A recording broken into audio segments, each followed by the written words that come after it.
Okay.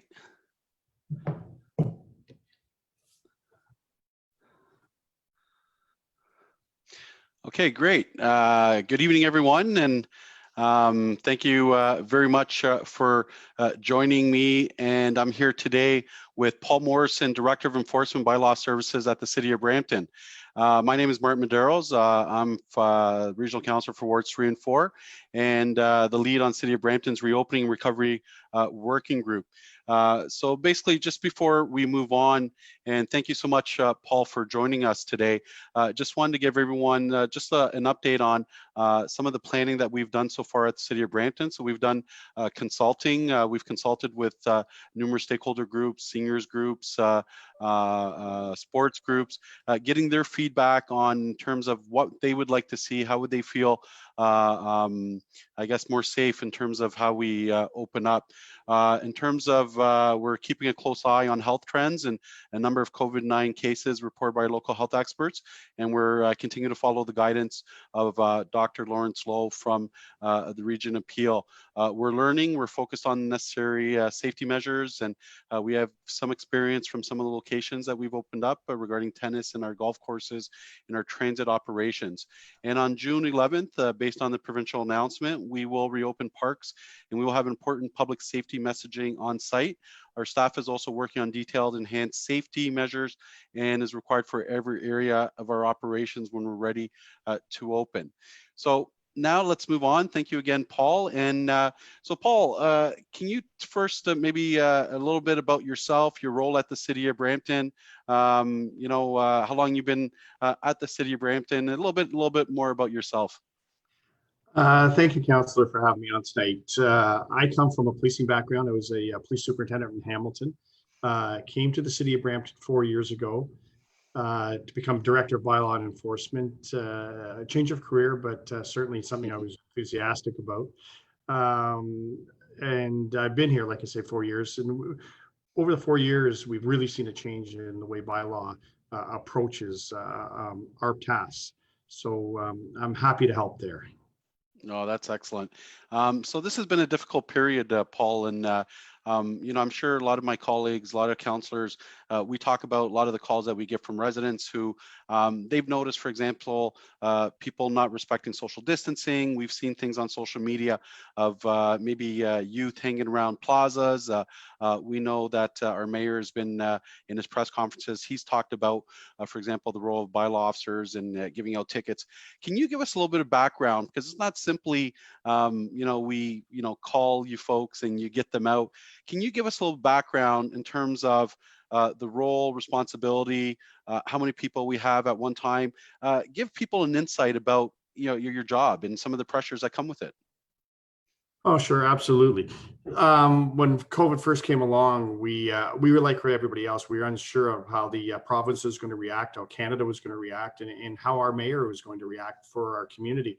So we had to be educated just like everybody else. The rules were new to us. This isn't something we normally do in the course of our duties.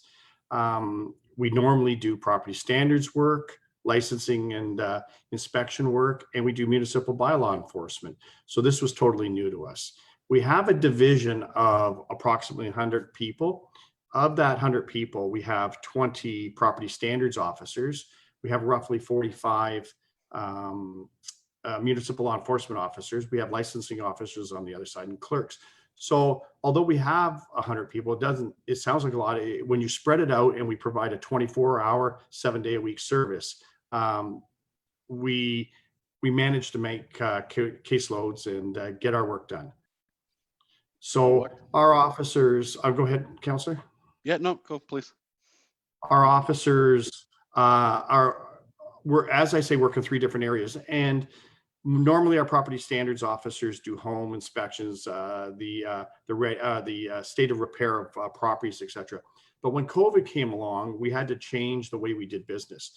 We understood that that was a priority for us. It was a priority for the mayor and the city and the council. So what we did is we reorganized our staff. We took all our property standards officers and we brought them over to the COVID investigation side. We brought our licensing officers over. So we had a force of probably 70 officers we could deploy for response to COVID calls.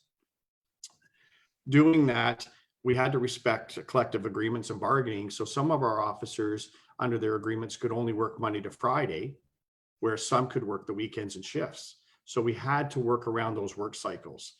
On the weekends and at night, it created less officers on the street. So we had to do some balancing. One of the first things we did when COVID came along, after we educated ourselves on how our response had to be, we also educated ourselves on the time of day the events took place. So we used to be very balanced on enforcement. We'd have 2 shifts, days and nights, and we had equal amount of members on both shifts for staffing. But when COVID came along, we pulled back on our parking enforcement, which was a largest portion of our work at night, and sign collection. And we took the officers that would generally work the nights, and we took half of them and moved them to the afternoon and days to help out with the increase in calls during the days and the evenings. So we tried to balance our workforce to the calls coming in. One of the other things is we tried to look at the type of calls coming in. We understand COVID was a safety issue, but there are some safety issues of the old job we used to do. Secondary units are a safety issue. There are some other things that are safety issue in the sense that if somebody dumps dirt on a road and leaves 6 yards of dirt there overnight, that could be a safety issue if your car is coming down the street, they don't see it. So we still had to do some of the old work we did, plus the COVID work we were doing. And the hardest part is evolving our work with the change by the province and by the city in regulations and restrictions. So we're trying to keep pace with those. Yeah, and I know they come fast and furious in terms of some of the announcements. So we have our first question in, Paul. Athena Cochran, again, just a reminder for those who are viewing, feel free to, in the comment box, to ask your questions. So Athena Cochran wants to know, how come enforcement isn't ticketing people right away now that we've been told since March to social distance? If there isn't enough enforcement officers, why can't Peel Police have the power to ticket people? Well, it's a good question. Firstly, Peel Police do have the power to ticket people. There is a difference here. Peel Police are still responding to all their calls for service, and their high demand calls for service. During this type of event, you'll have domestics and all sorts of issues relating to homes. So they're responding to those. And it's difficult sometimes to come to us. One of the important things that people have to know is, after the government talked about COVID and locked everything down, for the first couple of weeks, we were at half staffing. But we quickly realized that wasn't going to do the job. So we went to full staffing. So nobody stayed home. Everybody did the regular shifts. So we've pretty much through the whole event have been out there every day. Nobody's had days off. Nobody's working from home. We don't have that ability.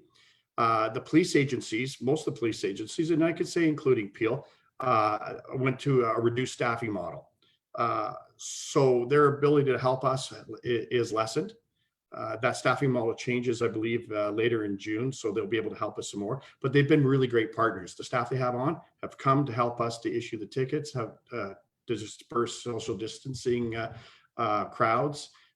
So I applaud them for their work. We also leaned on the fire prevention officers that we have in the city of Brampton. While their workload was reduced on their side, we found work that they could help us with, and they were eager to come over, help us out, and do a lot of inspections that were very proactive and very helpful in educating the community. So why don't we give out a lot of tickets? Well, we went through 3 phases. First, we wanted to go through an education phase. We wanted to tell the community, because this, as I said, is very new to everybody else. The process that were put in place, people didn't understand what lockdown was like closing of businesses, social distancing in grocery stores. So we did a very, very comprehensive education process. Then we walked into the warning process, where we get a lot of warnings and once again educated and told people what the penalties were going to be. And over the last probably 5 weeks, we've been very heavily into ticketing. Because we need that for compliance. People are not getting the message. So where they aren't, we will give out tickets. To give out tickets sounds easy, but to go to a call, and I'll give you an example. If we go to a social distancing call at somebody's house who's having a house party and there's 15 people there, or we had one the other night where there was almost 35 people at the house party. We called the police in, we sent 2 or 3 of our officers on shift. We may only have 7, 8, maybe 9 officers at night. So we sent 2 or 3 of our officers for safety. We started ticketing. That event would take us an hour and a half to write all the tickets, to serve everybody, to get their identification. So it's tough to ticket everybody. So what we've been doing is we go to events, we ticket the major offenders, we give some warnings out, and then that frees us up to go to another event. Yeah, no, it's, I could tell you from even in my position, Paul, sometimes it's a no-win because I have some residents who say, ticket them right away. I have some residents who've got tickets who've said, you know, you should have gave us more warning. So really, it is a thankful, a difficult job, but very much important. There was a comment over here from an Anne-Marie Carrero, and she talks about mandatory masks. Is that something that we could, again, if we were to, I know I hear a lot of people, you know, I go to the store and people are not, is that something that we could enforce, mandatory masks? Well, I mean, in public facilities, so certainly we have the right as a city. We own the facilities. We can dictate what goes Yeah. on with those public facilities. But conversely, businesses are owned by business people, and they have the right to decide what people will wear when they go in to shop at their premises. So it is a bit complicated. The other piece of it is, if it was to come in, my expectation would be maybe by the province or by the federal government as opposed to a city. Our borders are touch Mississauga, they touch Caledon, they touch other centers. If we're mandatory masks, they're not. We are going to have some migration back and forth over those borders. So it will be difficult to do. And until public health say that it's mandatory, we'll probably have a harder time enforcing it as well. Paul, there was something that the mayor had mentioned in one of his press conferences, which really concerned us as a council and certainly yourself as a director when one of our members, one of our bylaw officers got assaulted. And I know, for example, one of our councillors, Councillor Fortini, had put forth a motion to have a possible video on enforcement officers. Can you maybe enlighten the residents how difficult sometimes the job is, and especially when enforcement, you know, sometimes with police officers there is that respect, but with our bylaw officers and enforcement officers, you know, these people sometimes get put in difficult situations. Well, first of all, mostly when we go to situations like this, people are under stress anyways. I mean, they've been cooped up in their homes. They've had some other issues going on. Economics, it plays a factor in it. Maybe they've lost their job. Maybe they've got 50% wages. There's a lot of things that pile up on people. And then when we go to them, sometimes we are their point of letting their frustration out. I can tell you, for the most part, the city of Brampton have been very good with us. The community are very supportive of what we do. They're very engaged in trying to help us. It's the relative few that are crossing the line and that are not considerate of other people's safety, and they aren't social distancing. They're gathering in parties. They're doing events in parks. They're the ones that are concerning us. The safety of our officers, we're always concerned with that. So we've, in the last 4 years since I've been here, our management team has brought in de-escalation training and management confrontation training. So we're trying to educate our officers how to approach situations, deal with the more the volatile situations where there could be some personal safety there. So we encourage our officers to fall back on all of that training. That's important to us. Yeah, The other no, piece, yeah. Absolutely.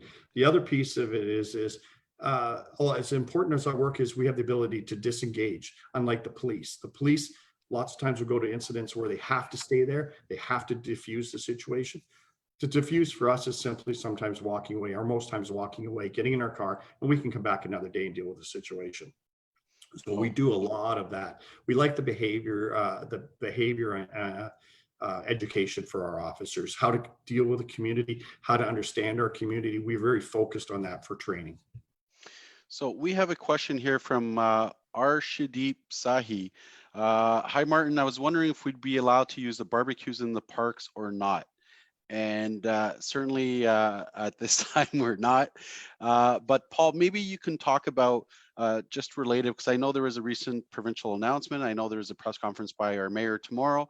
I've had a lot of questions regarding the 5 and 10 social distancing. Is that 10 from the same family, or can you give us, enlighten us a little bit on that? Yeah, this is a tough one to understand. So the rule was 5. Let's go to the new rule of 10. So if I have 10 people in my household that are all living in that house, I can have a party in the backyard. But if I invite over a friend, then that goes beyond 10. That person isn't living in the household, that's an offense. So you can't have that. If I have 5 people living in my house under the same roof, and I invite 5 people over that aren't living there, then that's within the 10 rule and you're okay. That's on your own property. Okay. So if we move to public property, the rule of 10 still applies. So I can go to the park in a group of 10 and socialize and have a good time. I can't commingle with another group of 10 because that becomes 20 and that's beyond the rules. The tricky part is the group of 10 is a provincial piece of legislation coming out of the Emergency Measures and Civil Protection Act. The mayor in the city of Brampton has put in another rule under the Emergency Measures Act, and that is the social distance piece of 6 feet. So if I go to the park and I'm with 5 other people, say, that I'm friends with, we can't stand together in a tight group because we all have to stay 6 feet apart because that's a public property, and that's where that rule kicks in.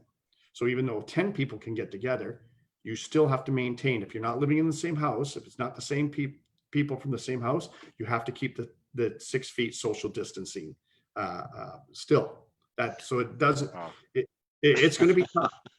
So let's say you have a soccer game and you have 20 people playing soccer, that would be prohibited because there's no way you can keep the social distancing up to 6 feet when 2 people come to get the ball. It would be an impossibility. Same, cricket is the same thing. Volleyball is the same sort of thing. So it's a tough one to understand. Wow. So and it's interesting because again, that's a great example. Like I myself am kind of confused when residents call us.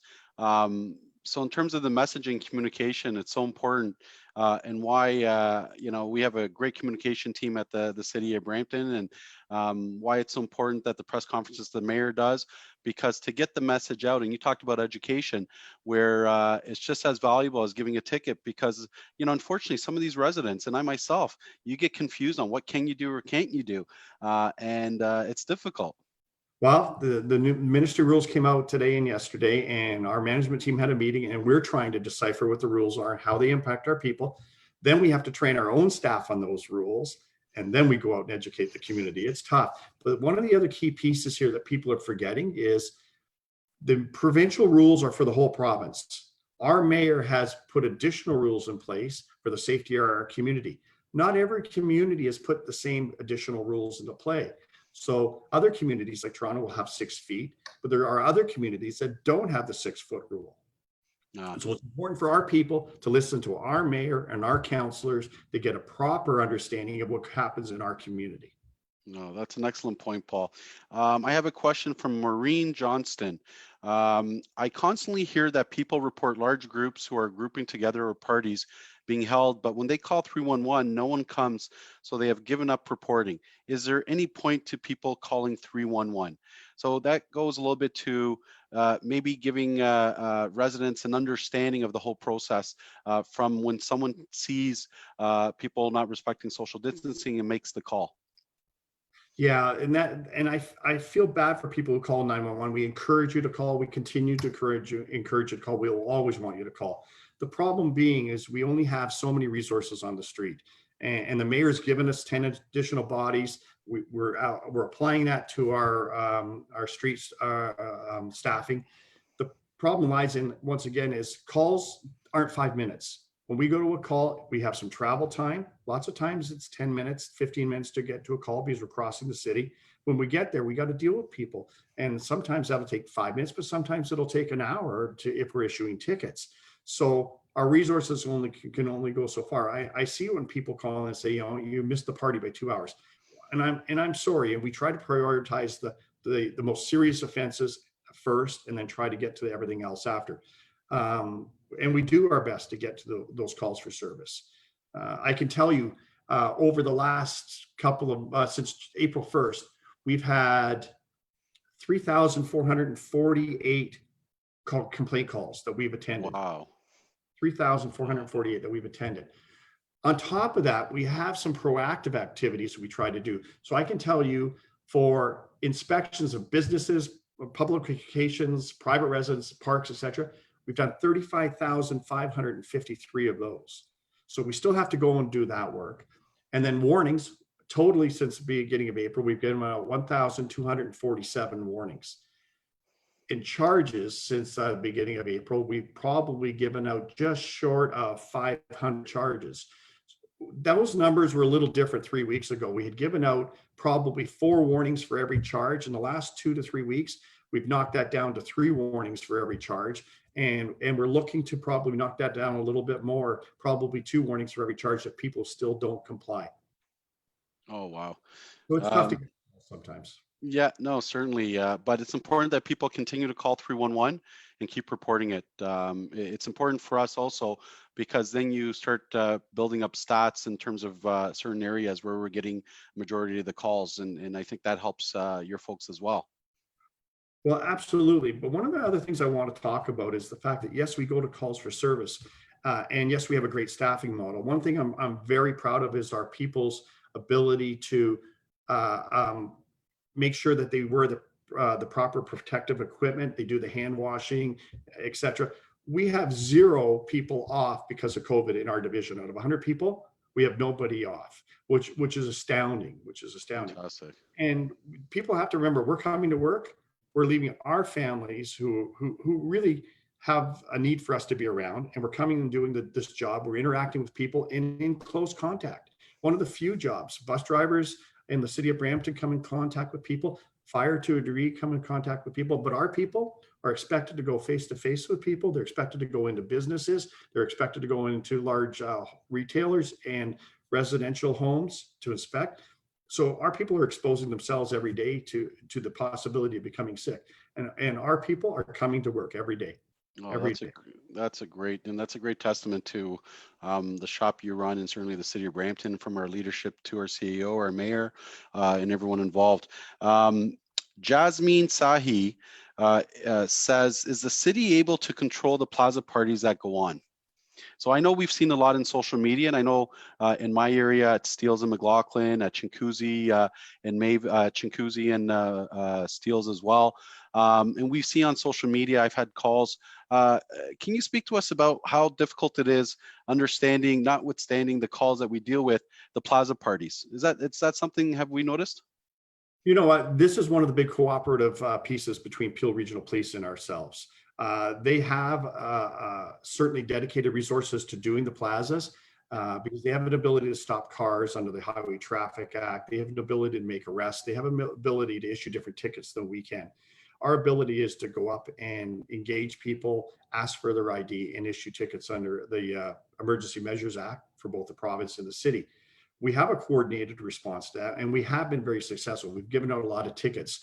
A lot of the press that I've seen lately is old videos of people getting together. We don't have as many of those groups congregating, but when we do, and we find out about them, we do go and act. One of the pieces that puzzles me the most on this, though, is a lot of these people are on social media. So you see videos of all these kids, these 20-year-olds and 30-year-olds on social media. What are their friends and their parents saying to them when they see them? They're pretty much condoning it if they don't say, hey, you're doing something wrong. You're affecting the safety of the community and myself. You shouldn't be going to that parking lot. I saw you on the video. There's some community responsibility here as well to hold our own community in respect of the standards we try to put out there and the safety we try to put out there. So this is a bit of a partnership. So I encourage people, if you see people you know on those videos, don't just laugh it off, or don't think, oh, you know, they're young, they'll understand. They're spreading, they have a potential to spread COVID, and we want to stop that. So yes, we're trying to do our part. The police are certainly doing their part, but the community has a part to play here as well. I know some of our local media are very, very supportive of putting that message across. So we have another question. Vivian Forrester Engelund, and my apologies if I mispronounce it. Thank you to Aura for helping us to get through this. While I realize you are spread thin, a lot of people don't want to call 311. I live in the M section. There are homeless people, tents, and making a mess and riding motorcycles on the pathways. Is there any way that pathways can be patrolled more? So that Peel Police, they've mentioned there's been considerable I guess street racing, and they've noticed that.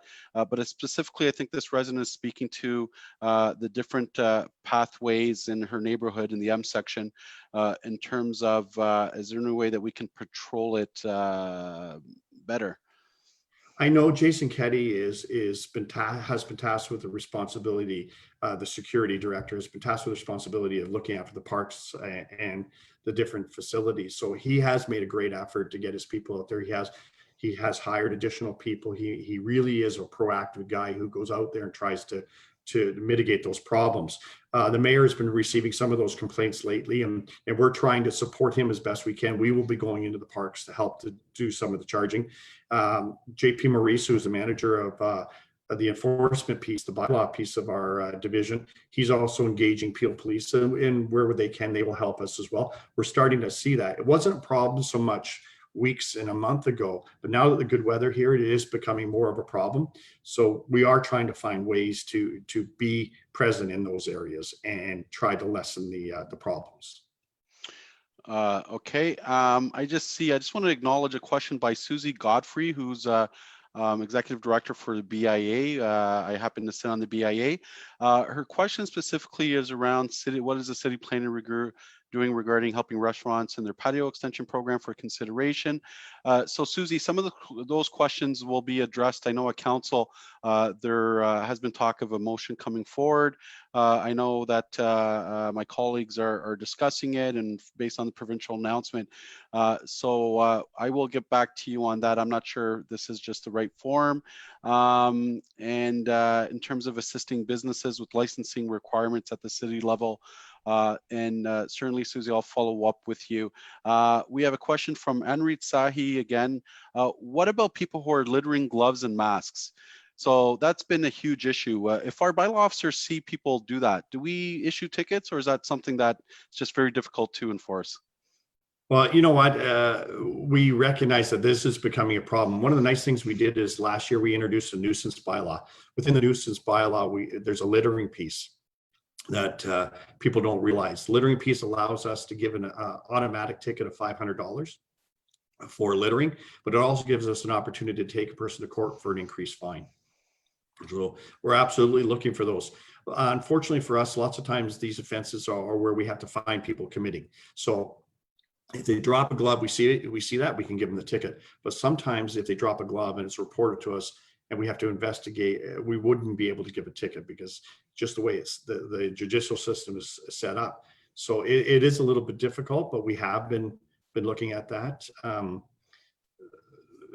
But it does fall under nuisance bylaw for littering. Wow. So I have a question here from Kanika Carr. Isn't it too early to open up religious places of worship? So it is interesting, Paul, and I guess it's early days and your team's putting their head around it, but the province says that they're allowed 30% capacity. Now, is this a situation that bylaw officers might be called in or to enforce? And how do you go about enforcing that? And I think those are the type of challenges that I'm sure that you folks are trying to build scenarios around. Right, and that's been a topic of conversation pretty much all day. We've been talking back and forth with fire ourselves. We've been talking with buildings. So 30% capacity. What's 30% capacity? Is it based on the occupancy permit? What is it based on? So we have to look at that. We're trying to find out exactly who would have that statistic. And then how do we enforce it? We don't want to go into a religious place of religion and start doing a head count to see how many people are in there. That's the least likely thing that we would want to do. So it comes with our challenges and who's going to enforce it. You know, we just send our bylaw people into those places, or do we send the fire prevention officers, or do we work as a team and go in? There's a lot of questions that are unanswered. We have to have that in place by end of day Thursday so we can respond. And we certainly don't want to give out tickets. So I'm sure we're going to get back into an education piece, a warning piece, and then the tickets if it continues. But we have a lot of places of faith throughout the whole city of Brampton. So we will be busy with it, I'm sure. We have up to date, we've had a lot of calls on places of faith, and we had gone to those places and dealt with the different people and the problems. And so far it's been good. I can tell you we've had some really good response, but it's tough when you're sitting across the street and you can't do a head count, but you see lots of people going into a place. Sure, you're going to call 311 and have us go, or have the city go. And we might go there and find that they're well within their 30%. We just don't know how that's going to play out completely, but we certainly are very aware that's happening, because the spill out for us on this is when the city goes from places of faith and they go to restaurants and businesses, and if they put a cap on people in there, we have to do the same sort of response. So how many people are in there? What's the permit say, the occupancy? And some of the problems is an occupancy for the building, or is it for a particular room within the building? So some places have ballrooms that hold 300 people, but the occupancy permit for the whole building might be 600. So there's a lot of questions to be answered here. Wow. So we have another good question from Katerina Gialamis. And again, my apologies for my colleagues in council. They know that I seem to butcher last names, not on purpose. But again, compliance is still an issue. Your officers broke up a house party next door to us. And the next day I checked my security cameras and everyone came back an hour after your officers left. There's a lot of non-compliance going on.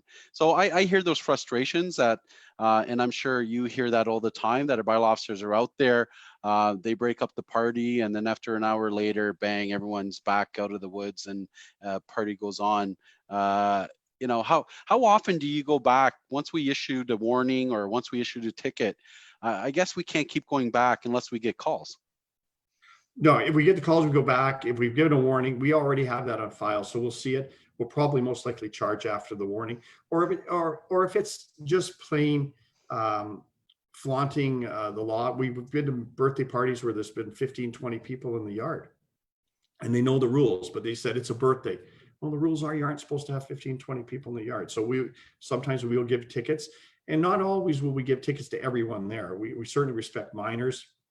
We respect some people that are there that may not be understanding of the law.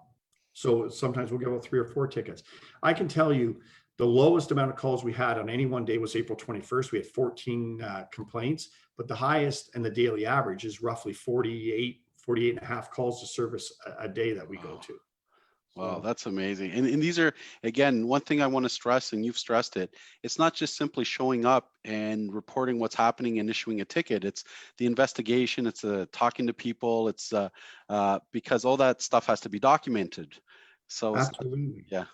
The other piece is, and we do get complaints about our officer service. When somebody gets given an $880 ticket, they do complain. We do get some complaints. So that takes up the resources in the background. We have supervisors that are supposed to be on the street helping our officers do what they do out there. But as soon as complaints come in, we have to have them investigate the complaint, or we'll have to pull the officer in for some questions and answers. So that takes away from our resources as well. So sometimes we get that situation, and it really affects our ability to go out and serve. Wow. So I have another question from a Jagjit Penisar. Are you able to clarify if Brampton has adopted the provincial standard, or are they still issuing their own stipulations on the declaration of the emergency?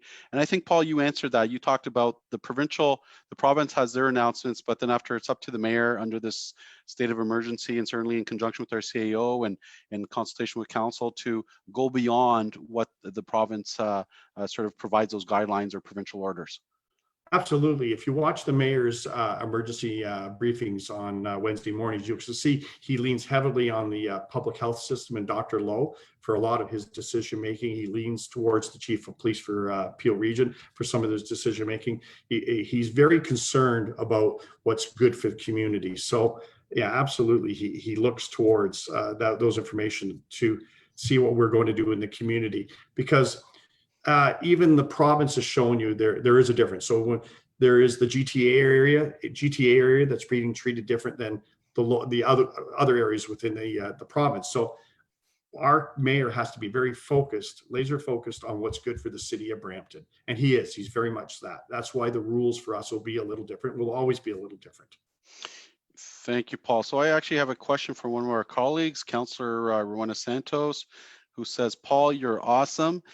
Shout out. But she does have an interesting question here, is how does bylaw work together with Peel Regional Police to deal with complaints or issues related to infringements related to COVID-19? So basically, how are you working with Peel Police during this difficult period? So as I said before, JP Maurice is, he's a member we have on staff. He's a manager in bylaw. He came to us from Peel Regional Police, who has an excellent relationship with Peel Police. So he meets with them on a very regular basis, at least once a week, quite often 2 and 3 times a week, as he does with public health. And they go through all our problems, our concerns. We have a very robust conversation on what is coming up, what has happened, how do we mitigate it, how do we to intervene in some of this, and what to expect down the road as well. So these conversations are taking place almost every day. I can tell you our management team alone, which is probably anywhere from 12 to 13 people, depending on who's working or who's not on vacation. We meet every day from 9:30 till 11 o'clock, and we go through all the previous day and what the day brings and what we can expect in the future. So we're always tuned in to what we want to deliver in the way of a service and how we can rely on our partners. Once again, fire, police, Peel Health, whoever it may be. So that's great, Paul. And another interesting question by Katrina Gialamis, who had a previous question. She's suggesting, can you use camera footage to ticket if you had video footage of house parties or even littering? So I imagine, so can we rely on residents' video footage in, that they may have? So relying on residents' footage is okay, but it's not good evidence, good enough evidence for us to court. If a resident is going to take video, then we would expect the resident to come to court if there's a trial and testify to what he took or what she took and in the context they took it in. So there'll be, you have the person who's defending themselves has a right to question where that evidence came from. We do take video footage ourselves.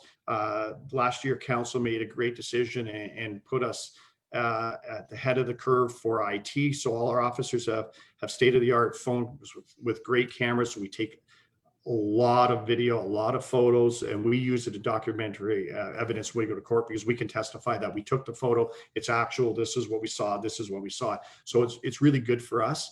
Not to say that a citizen's evidence isn't as good, but they have to support it with going to court to say where it came from. Great. Now we have another interesting question by Ivan Macri. And I know Ivan, who's passionate about community safety, and he's been very much involved in terms of organizing residents and in trying to help our city become safer and cleaner. So his question is, why so many warnings, not enough charges if people don't respect the rules? So essentially it goes back to, again, why do we give warnings before we issue tickets right away? Well, I mean, if we can give a ticket, we're still expecting the person to comply the next time. And when people are reasonable with us and we think there's a degree of understanding and there's an expectation they are going to comply, we prefer to give the warning out. I don't think anybody that's listening today would want an $880 ticket or go to court and face a possible fine of up to $100,000. It's just not something you want to do. To give the warning, I think, is very respectful, but we judge every situation when we get there and we take all the facts into consideration. So if we don't believe a person's going to heed a warning, they get a ticket. Unfortunately, we've been giving out more tickets because we find more people that are just not being responsible. But that's why the balance between warnings and tickets. It's all education. It's education with a friendly word, or it's education with a monetary fine. And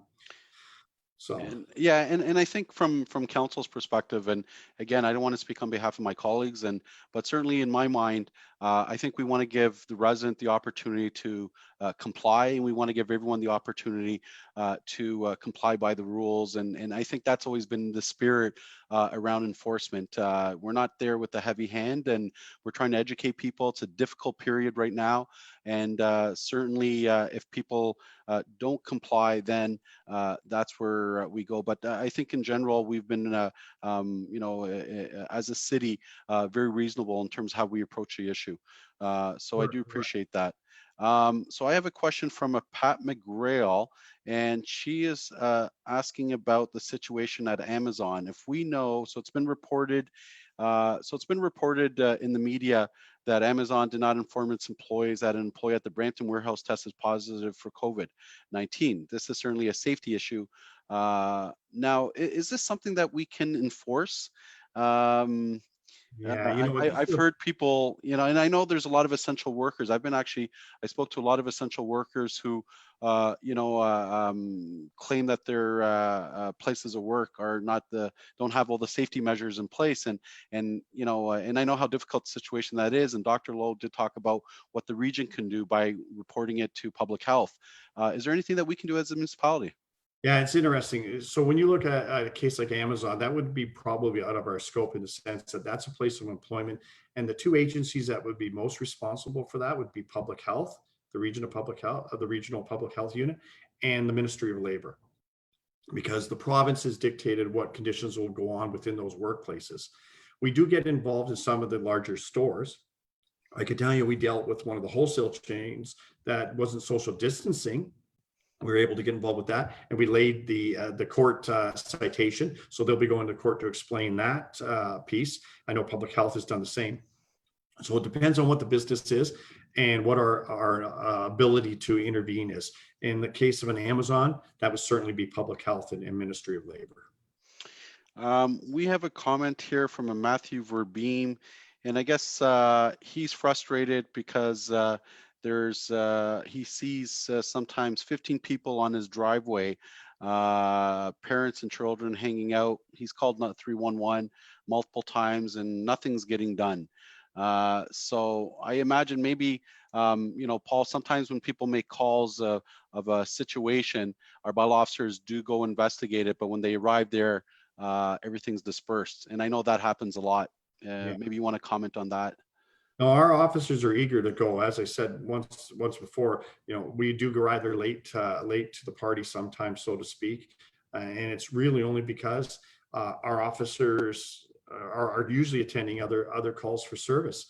And I mean, we certainly operate within the ministry rules as well, under agreements, etc., in the sense that our people still have to have their breaks and their lunches as well. They can't go 12 hours straight.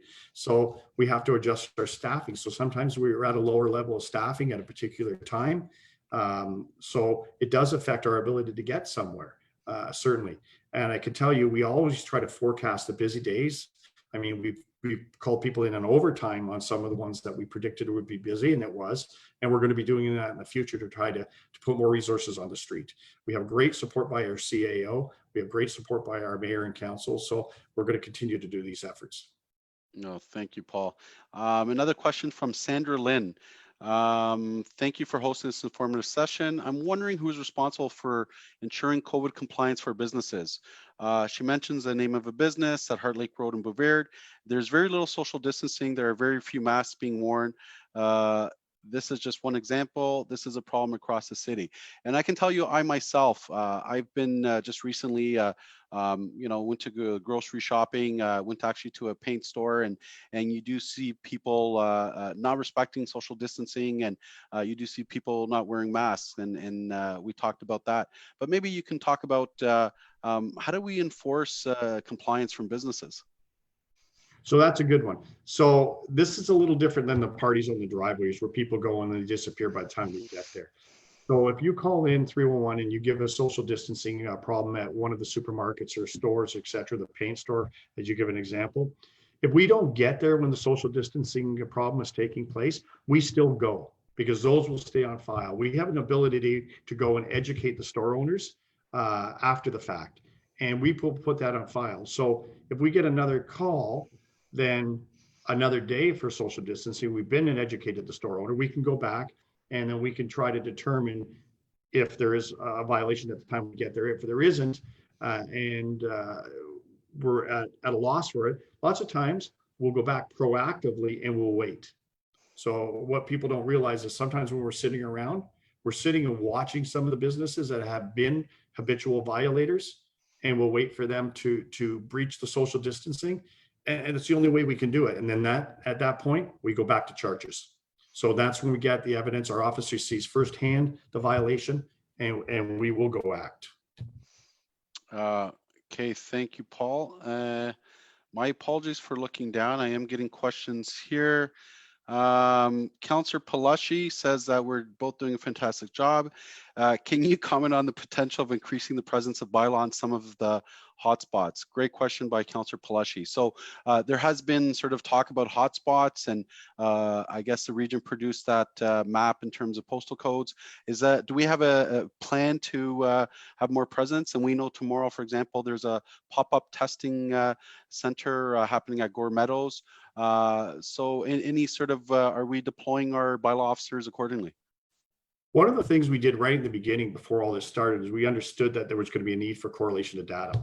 So we created some programs that give us some analytics on where the problems are, where all the complaints are. So we've mapped out quite well where our warnings take place, where our charges take place, where our proactive investigations take place. We know where our restaurants, etc. So we do have an intelligence-led piece where we do analyze the data and we say, okay, this is probably where we should deploy our resources tonight, or this is where we should deploy our resources tomorrow. So we do try to actively do that. And then if we think we're going to be short officers, I mean, we always look at our staffing. If we think we're going to be short, then we bolster up our staffing by calling in. So it is, as I said earlier, it's intelligent led, and we try to predict where we should be when we should be there. Unfortunately, there's just a lot of places to be. Yeah, no, certainly. Our mayor sends his regards, and he says, "Good job, Paul and myself." But thank you, Mayor, for tuning in, and that's to prove to everyone out there as well that Mayor and colleagues, councillors, they have an interest in these subjects, and they're always, instead of relaxing on a beautiful summer day, they also want to get to hear your perspective and to see what residents are saying and what are some of the questions out there. So getting back to Susie Godfrey, and she does make a good point. Some of the ideas they talked about, similar to what's been happening in Toronto. So the BIA, has approached myself and Councillor Santos, who sits on the BIA, about possibly closing down downtown Brampton, similar to what we do for Farmers Market, but almost making it a sort of permanent public space during the summer. In terms of, again, and I don't want to put you on the spot, Paul, but, in terms of bylaw, certainly our enforcement officers would be involved in this. But with closing down certain areas of the city to traffic and so on, does that create other issues that you might see pop up? Well, yeah, congregation of people, certainly. If you focal spot for people to go, people will go there. So then you have that problem of social distancing, keeping the distance. You also have what is going to draw them there. So big businesses will be open, different venues will be there. So people will start going in there. You have to control those. Those are some of the things that may impact it. The other piece of this is that's a hugely coordinated effort through public works, community services. It's done through bylaw and legislative services. So there's a big activity going on in the city to create that function. One of the phenomena, not a phenomenon, one of the trends we're seeing now is everybody would probably admit that is at the first part of COVID lockdown, there was very little going on, very few people out. Good weather's here. Pedestrian and vehicular and bicycle traffic have gone up very, very much so over the last 2 weeks. Almost straight up on the curve. It's going to get more and more. So we'll have a lot of people there. If you create that central hub downtown, you're going to have to start routing people around that hub. So there's a lot of people have to play in this orchestra to make that work. So it would be a bit of a challenge, I would certainly think. Yeah, no, and those are great points. And But certainly, Susie, staff will follow up. In terms of, again, I know we're running out of time, but I do want to take this opportunity to raise the safety of secondary units and basement apartments, because I've known many people, and we know we have certain councillors who are champions in these areas. Councillor Bowman, I know, is very passionate about this issue. And in terms of in terms of encouraging property owners to register their second units, and what message do you have for those living in second units, especially during a time of COVID? Because I've had residents, talk to me about the hotspots are because there's multifamily dwellings, et cetera, et cetera. Maybe you can provide a comment on secondary units. Well, firstly, we always encourage people to register their secondary units for the safety of the people that are renting those units. And that's registered Rick Kennard's area. And they're very open to people coming. They're very accommodating as best they can be to people's needs to make sure those registrations take place, to make sure those inspections take place. The other piece is we encourage people to report to 311 when they think their safety is at risk. If they rent a secondary unit or they've been in a secondary unit visiting a friend, report it to us. We're still taking those calls. The piece that we're trying to work out right now is to investigate secondary units. We actually have to go into the units and do a full and wholesome investigation of the place. So every room, open doors, go into places. So we're exposing our officers to potential COVID, because we're going into places where we don't know if people are sick or they've been away or they're just in the first stages of having COVID and not aware of it. So we have to look at the personal protective equipment our officers have to wear and go in and do these inspections. And like everything else, our officers are not superheroes. They have consciences and they have fears and they have different things going on in their minds as well. So we have to make sure that they're in the right state of mind to go in and do a proper investigation within these places, and that they have to feel good about their own personal safety. So those are some things we focus on. But secondary units, we'll absolutely continue to investigate them. We talked about it today. We had a meeting. John Advar is very much into secondary units. He's very focused on trying to bring offenders to court. And that's the other piece is we slowed down in secondary unit charging right now because the court system is pretty much shut down.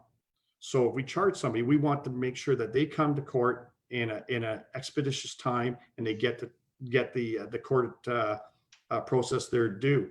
If we charge them now and we're still delaying courts through COVID, it could be years before we get them to court. And we just don't want that to clog the system up. So we're trying to find ways of dealing with those situations.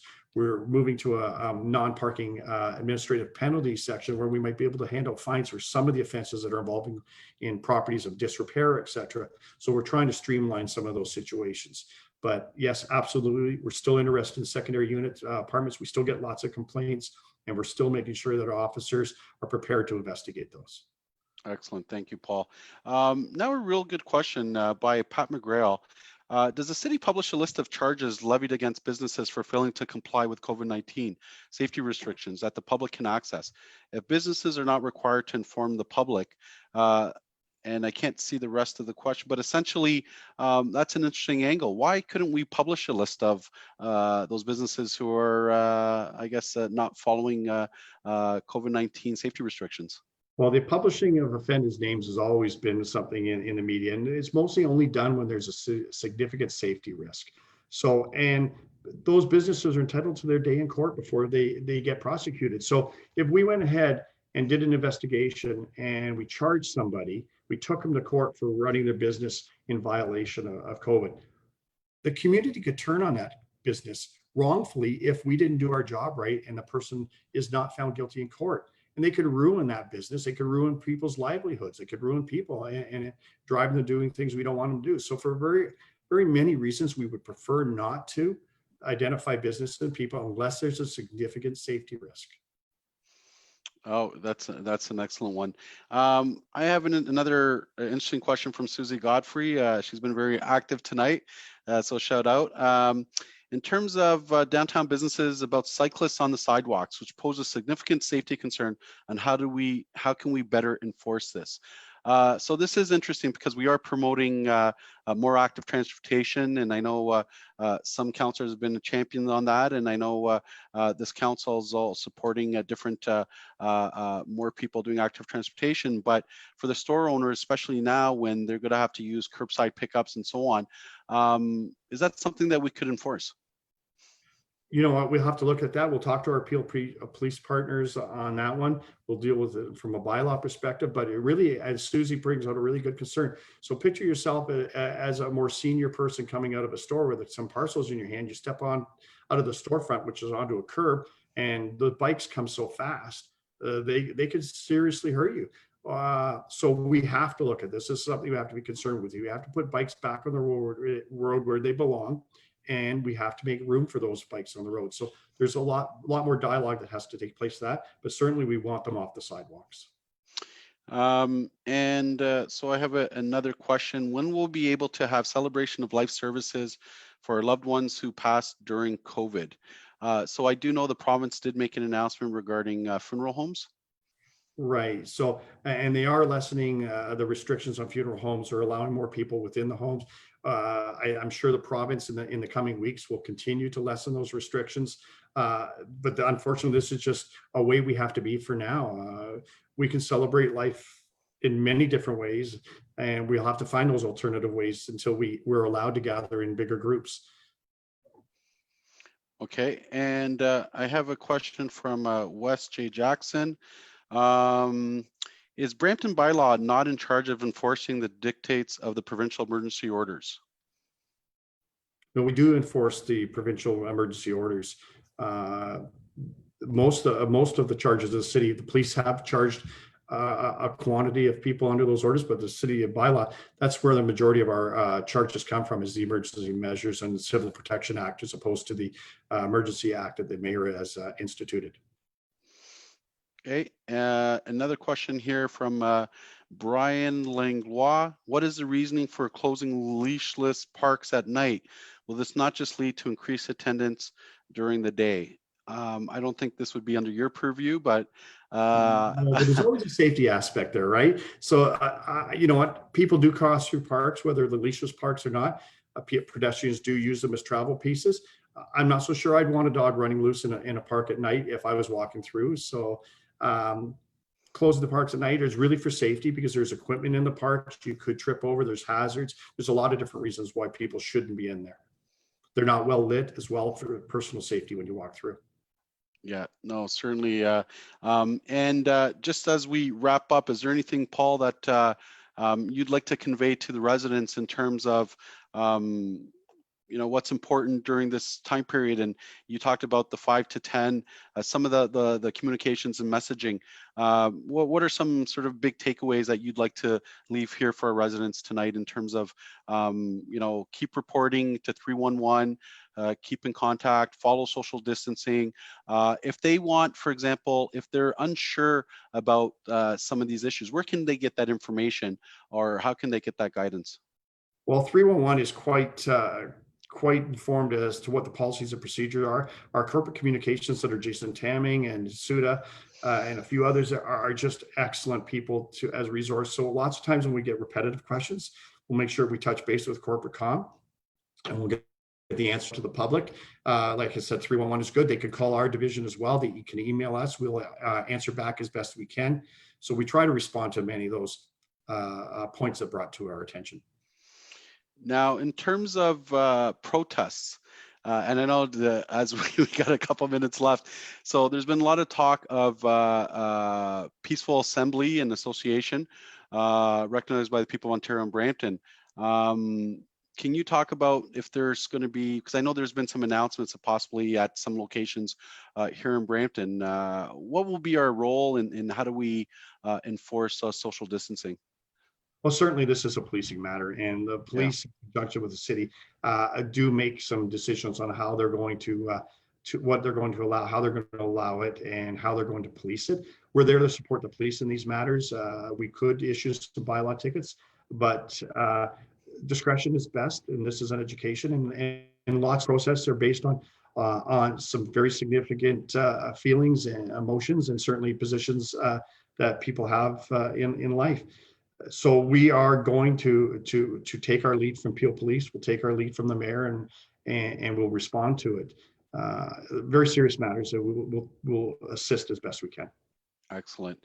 And just lastly, for closing, if there are any questions for anyone tonight that didn't get a chance to ask their questions, you can call 311.